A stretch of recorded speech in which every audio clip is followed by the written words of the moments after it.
आप तीनों का बहुत बहुत स्वागत है इस प्लेटफॉर्म में। इस कॉन्वर्सेशन को हम जानते ही हैं कि 3 वर्ड्स के हम ऊपर काफ़ी ज़्यादा फोकस कर रहे हैं। पहला वर्ड है पर्पस, दूसरा वर्ड है पैशन और तीसरा जो वर्ड है यूथ इनोवेशन। एक क्वेश्चन है जो मैं आपसे पूछना चाहती हूँ, कौन कौन इंस्टाग्राम चलाता है? रील्स कौन कौन फॉरवर्ड करता है? सब करते हैं, राइट? मैं यही पूछना चाहती हूँ, ये जो 3 वर्ड हैं, कहने को ये तीनों वर्ड काफ़ी ज़्यादा पावरफुल हैं, लेकिन आज के टाइम पे ये वर्ड क्या एक इंस्टाग्राम के फॉरवर्ड रील की तरह रह गए हैं कि ये ट्रेंडिंग रील है, हमें इसके ऊपर एक और रील बनानी चाहिए तो शायद से मेरी रील में भी इतना सक्सेस रेट आएगा, इतना व्यूअरशिप आएगी। ऐसे ही अगर हम बिज़नेस की बात करें, स्टार्टअप्स की बात करें, एंटरप्रेन्योरशिप की बात करें कि इस स्टार्टअप का इतना टर्नओवर है तो शायद से मुझे भी ऐसी ही कोई लीग में जाना चाहिए या ये जॉब करना चाहिए बिकॉज यहाँ से हमें इतना पैसा मिलता है। इसका असली मतलब क्या है? किस तरीके से अपने पर्पस को जाना जाए, किस तरीके से उसको समझा जाए? सबसे पहले मिस्टर रॉय, मैं आपसे यही पूछना चाहती हूँ, उसको ढूंढा कैसे जाए? वो ढूंढना, वो सफ़र, उसको कैसे तय किया जाए?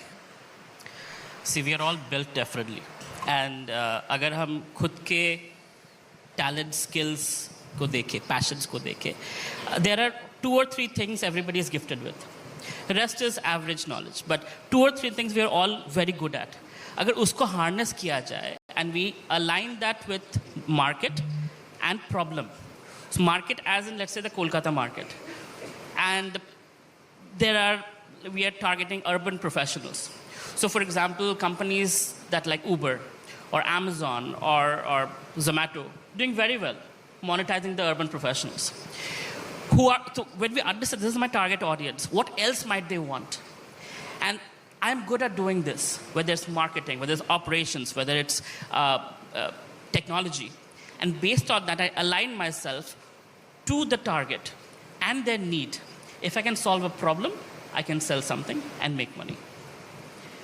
So rather than copying or looking at YouTubers and influencers and wasting time analyzing, we do a lot of something called analysis paralysis. We think too much. An entrepreneur is somebody who just comes up with the idea, jumps from a plane and figures how to land. Yeah. You know? And quickly we get to execution. That's the only way to succeed. So don't think so much. If you have something, there are enough people to help you. There are incubators, there are investors, there are mentors. They're all on LinkedIn. Just get started. Right. But India के अंदर हम देख रहे हैं कि यहाँ पे definitely कि एंटरप्रेन्योरशिप को, स्टार्टअप को काफ़ी ज़्यादा इस टाइम पे बूस्ट किया जा रहा है। हमारी जो इकोनॉमी है, फास्टेस्ट ग्रोइंग इकोनॉमी है इन द वर्ल्ड, बट फिर भी इनोवेशन की एक जो कमी है वो हमें देखने को मिल रही है आज के टाइम पे भी। जो भी यूथ है उनके पास बहुत सारी टेक्नोलॉजीज़ है, बहुत सारे इंफ्रास्ट्रक्चर है, लेकिन उस इंफ्रास्ट्रक्चर का, उस टेक्नोलॉजी का एक राइट यूज़ होता हुआ दिखाई नहीं दे रहा है। फॉर एन एग्जांपल, अगर हम चैट जीपीटी की बात करें, जैसे कि आपने पहले बताया था कि अब सारे ही चैट जीपीटी यूज़ करते हैं, आपको क्या लगता है कि आप चैट जीपीटी का जो यूज़ है वो राइट फॉर्म में करते हैं? Because as much as I have seen, as much as I can say, होता क्या है कि हम अपने काम को केवल आसान बनाने के लिए उसका यूज़ कर रहे हैं, but that's not the right use of gen AI और कोई भी एक चैट बॉट का। किस तरीके से वो इनोवेशन को लाया जाए? बिकॉज जो मेजर मॉडल्स यहाँ पे हमें देखने को मिल रहे हैं वो कॉपी पेस्ट है। इधर we are copying it from other countries. US में ऐसा है तो चलिए इंडिया में भी लेके आते हैं, चाइना में ऐसा है तो हम इंडिया में भी इसे स्टार्ट करते हैं, but there is nothing new. इसको कैसे समझा जाए? और जब आपने अपना स्टार्टअप स्टार्ट किया, आपके माइंड में ऐसा क्या थॉट आया था इसकी वजह से ये एक सक्सेसफुल स्टार्टअप बना? देखिए, innovation is a very key part of any startup. Sudata's story is also completely based on innovation. My journey has started off in a very traditional way, but उसके बाद innovate करना ज़रूरी हुआ. Innovation, I think, comes somewhere in the journey of entrepreneurship. मतलब जैसे मैंने start किया था आयुर्वेदा लेकर के, बट इवेंचुअली आई फिगर्ड कि आयुर्वेदा से एक तो रोड ब्लॉक आ रहा है, जो what I want to give to my end user is a solution to a skin care problem. तो वो मैं आयुर्वेदा से नहीं दे पा रही हूँ, but I don't want to go completely chemical, तो मुझे एक तो बीच का रास्ता निकालना था. तो that is the time when I needed that innovation. तो I had to go back to the drawing board. मेरे सारे फॉर्मुलेशंस मुझे अभी आउटडेटेड लगने लग गए थे. वेर एज जो इंटरनेशनल इंग्रेडिएंट्स मुझे चाहिए वो मुझे मिल नहीं रहे थे. जो मतलब उसका एक्सेस कोविड के टाइम में बहुत ही कम हो गया था, तो उसको लेके आना, फिर नए से आयुर्वेदा में एक्टिव इंग्रेडिएंट डाल के उनका एक तो फॉर्मुलेशन बनाना, that was the innovation, was need of that hour. तो अनलेस हम लोग को वो चीज़ नहीं समझ में आया कि हमारा लाइफ का एजेंडा क्या है. जैसे मैं चाहती हूँ कि मुझे सब याद रखे कि इसने मुझे सनस्क्रीन लगाना सिखाया. I want to be remembered as that person. I don't want to be remembered as a big magnet in the skincare industry. No.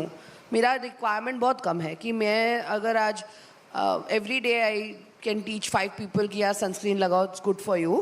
तो that is the agenda. भाई वो चीज़ के बीच में कहाँ मुझे innovate करना पड़ा है. Innovation in my communication, innovation in social media बहुत important है. आज की डेट में business आप Instagram के बिना कर ही नहीं सकते. बहुत वेरी चैलेंजिंग है, स्पेशली D2C जो मैं कर रही हूँ, उसमें काफ़ी हद तक ये सब सोशल मीडिया चैनल्स की ज़रूरत पड़ती है. हमारे जनरेशन से बाहर है, लेकिन हम लोग को फिर भी करना पड़ता है. तो हम लोग भी तो इनोवेट कर रहे हैं ना. हम लोग अपने माइंडसेट के साथ भी we are trying to kind of tune our mindset to the best things that are happening in the world. Innovation को अच्छे से एक्सेप्ट करना इंपॉर्टेंट है, to be knowledgeable what is happening in the world. जैसे हम लोग को भी AI के बारे में मुझे तो बहुत ही कम पता है, whereas Avelo is completely digital. अभी उन्होंने मुझे इतना कुछ सिखाया अबाउट बीइंग डिजिटली फर्स्ट कि वो मुझे अभी जाके I want to brush up on that, right. So innovation is going to be a part of any entrepreneur's journey. वो शुरू में भी आ सकता है कि हम पैटर्न लेके घुसेंगे, या वो बीच में भी आ सकता है जैसे मेरे साथ हुआ कि अभी नया फॉर्मुलेशन बनाना ज़रूरी है, या it could happen in any time in the journey. But it is important and when we are innovating we should aim to innovate in 5 years forward, so that वो इनोवेशन एक यादगार इनोवेशन रहे, ना कि आज मैंने बनाया. जैसे हम लोगों ने फॉर एग्जांपल इंडिया का पहला विटामिन C और हाइलुरोनिक एसिड बनाया था in 2018, India's first. That was so ahead of its time कि आज भी vitamin C and hyaluronic acid जब HULs of the world are making it, अभी भी वो रेलिवेंट है. तो 2018 और अब में 7-8 साल का डिफरेंस है, but even then our formulation from back then is relevant even today. अब सस्ते में मिलता है, बट तब दामी मिलता था. But innovation is always expensive. So like that, whenever we are innovating और we are challenging ourselves to innovate, we have to think a little forward, I feel. तो इनोवेशन हमारी डेली लाइफ से भी निकल के आ सकता है, और वो डेली लाइफ से ही निकल के आता है. बस वी नीड टू आइडेंटिफाई कि किस चीज़ को, एक बीच में जो ब्रिज है उसको हमें पूरा का पूरा कंप्लीट करना है. डायरेक्टली कमिंग टू यू, जब आपने अपनी जर्नी को स्टार्ट किया, अगर हम अब से कंपेयर करें, अब टेक्नोलॉजी ने बहुत बड़ा रोल प्ले किया है, हमें एक्सपोजर काफ़ी ज़्यादा है, हमारे पास सोशल मीडिया है, इंस्पिरेशन के लिए बहुत सारे इन्फ्लुएंसर्स हैं. बट आपकी जर्नी किस तरीके से स्टार्ट हुई और कौन से चैलेंजेस थे जो आपने अपने फर्म को स्टार्ट करने से पहले फेस किए? Thank you. So I think it's important to acknowledge that whenever you start and whatever you start, it's always a difficult journey. For me, I was working on a social environmental cause. So I think that journey was a little more steep. That road was a little more steep. But again, it was something I felt I needed to do from my daily life, as you said. I'm an engineer by degree. I used to work in the corporate world, but I felt my own home, my own wardrobe was full of unwanted things, and I didn't know what to do with them. I didn't want to waste them. And I started asking people around me, what do I do with what I don't need? Everyone told me, we have the exact same problem, but there's no solution to it. That led me to think that, every problem has to have a solution. So why can I not, think of an innovative solution to this? And that was the beginning of my organization, 12 Store. So for me, it was a complete shift. My education was not along that line. My experience was not along that line. I didn't know anyone in this segment. And I was trying to do a business model that had not been done before, that too alone as a woman entrepreneur from Kolkata. So it was, of course, full of hurdles. But I think, the two of the things that I've really learned is, A, especially in the kind of work that I do, that awareness is a very big problem. You can have a great idea, but unless you create that awareness and you make people understand why you're doing it and what you're doing, it is very hard to win people's hearts. So awareness for us remains something that I'm committed to. Another thing I think as an entrepreneur you learn is how to be more adaptable and flexible. And I think that's a very important skill of an entrepreneur on a long-going basis. Innovation sounds like something you do on a very, big scale, on a, over a couple of years. But on a daily basis, I think we entrepreneurs, we find solutions to problems that we face. And we have to, keep that flexibility, adaptability in mind. We might have a, wonderful business plan in place, but if the market needs it, if the situation needs it, you have to have that, mindset or that willingness to kind of change your path so that you can find a way around it. So that is something that you need to keep in mind when you go from an idea to execution. Mister Rai, मैं आपसे पूछना चाहूँगी, हमने एक बात तो करी कि इनोवेशन कोई नहीं करना चाहता, उसको कैसे हैंडल किया जाए, लेकिन इसके अलावा चैलेंजेस भी है जो आज के टाइम पे जो भी एंटरप्रेन्योरशिप करना चाहते हैं, स्टार्टअप करना चाहते हैं. एक तो पीयर प्रेशर, एक फेलियर का प्रेशर. अगर मेरा स्टार्टअप नहीं चला तो उसके बाद क्या होगा, बिकॉज एक सीड फंडिंग होती है, काफ़ी बड़ा पैसा लगा होता है उस चीज़ को स्टार्ट करने में. तो यहाँ पे एक चैलेंज आता है कि जॉब करेंगे तो जॉब स्विच कर लेंगे तो चल जाएगा, लेकिन स्टार्टअप एक बार ओपन किया, उसकी लॉन्ग टर्म की सस्टेनेबिलिटी नहीं हुई तो क्या किया जाए, क्या फिर वापस से नया स्टार्टअप शुरू किया जाए. इस चैलेंज को किस तरीके से फेस करा जाए और अपना जो पर्पस है उसे कैसे जाना जाए कि हाँ मुझे लाइफ में यही करना है.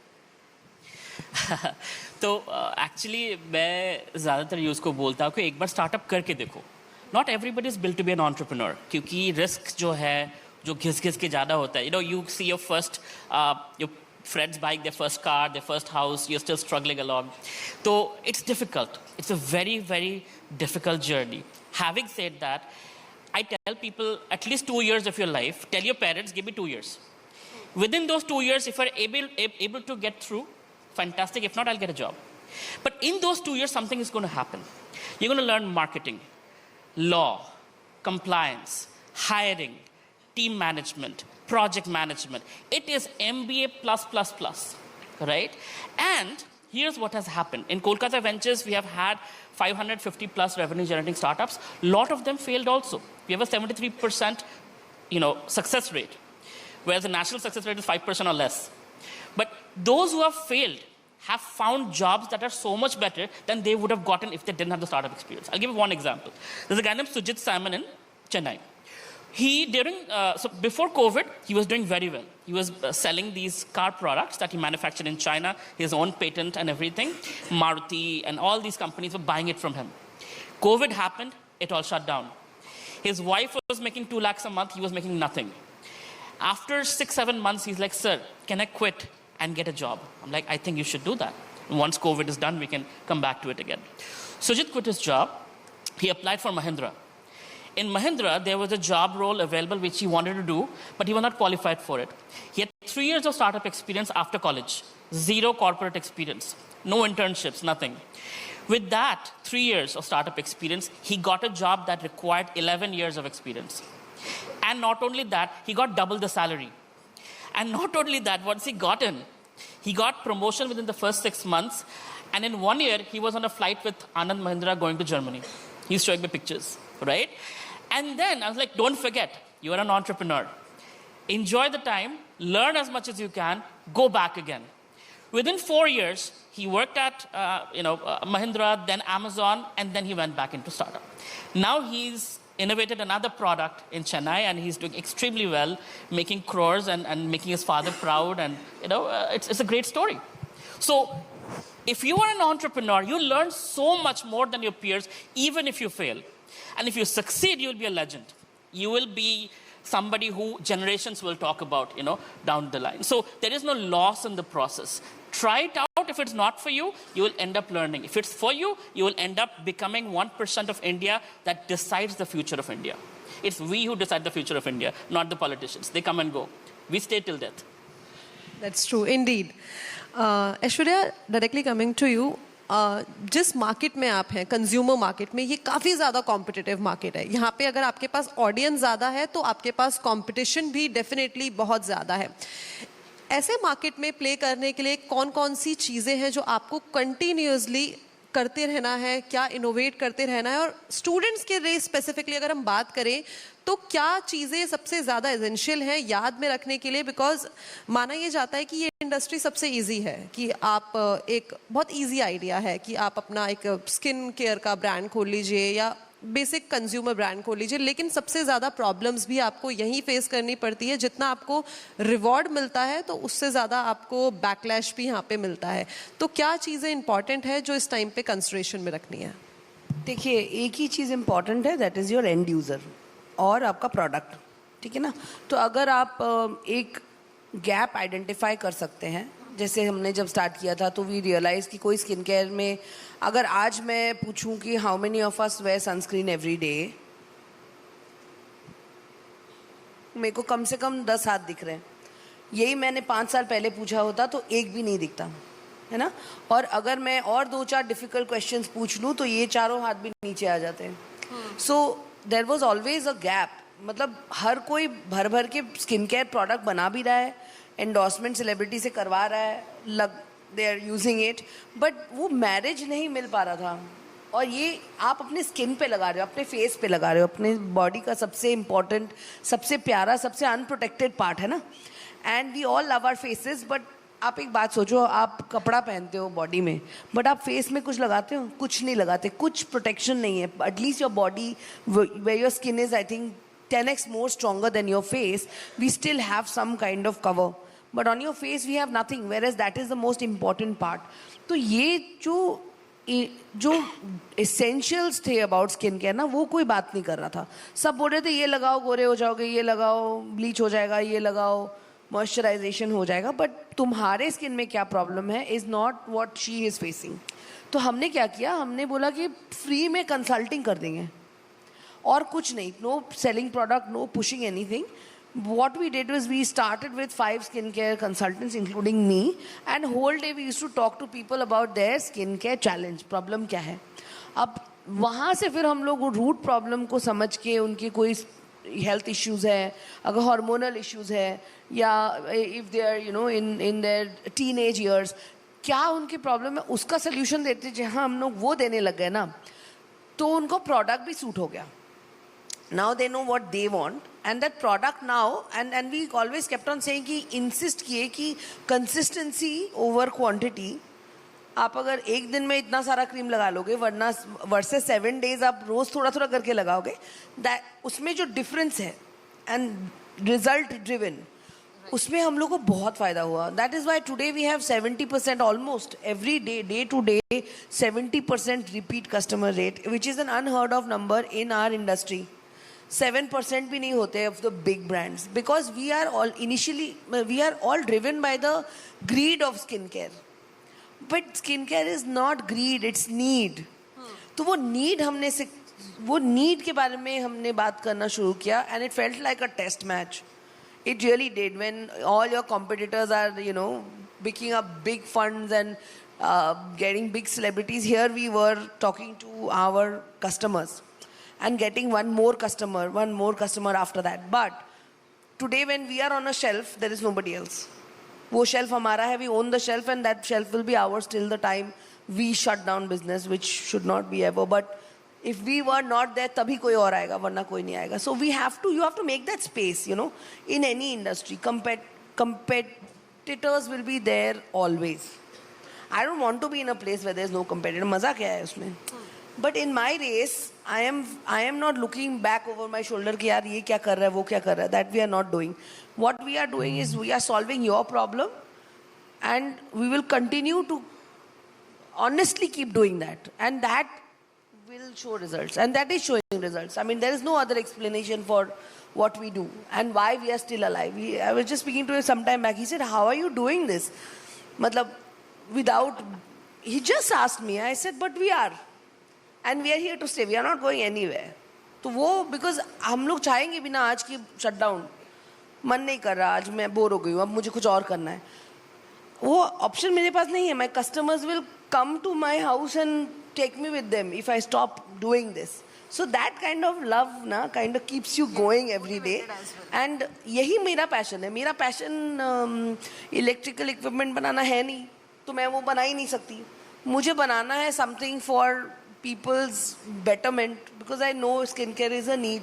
तो मैं यही करूँगी. मुझे जो आता है मैं वही करूँगी और मैं अपने तरीके से करूँगी. तो you know, whoever kind of resonates with you, वो आपके पास चला आएगा. You know, I believe in what you seek is seeking you. I genuinely believe that, and I think that, you know, as an entrepreneur, that is the starting point. When you understand कि मैं किस में अच्छी हूँ, अगर मैं अच्छी हूँ, फिर उस resonation में there will be people who will, you know, kind of attach yourself to it. Right इसमें ये भी है कि अगर मेरे सामने दो ऑप्शन है, एक केसर है और एक नमक है, तो मुझे ज़रूरत अगर नमक की है तो मैं नमक ही उठाऊंगी. डेफिनेटली.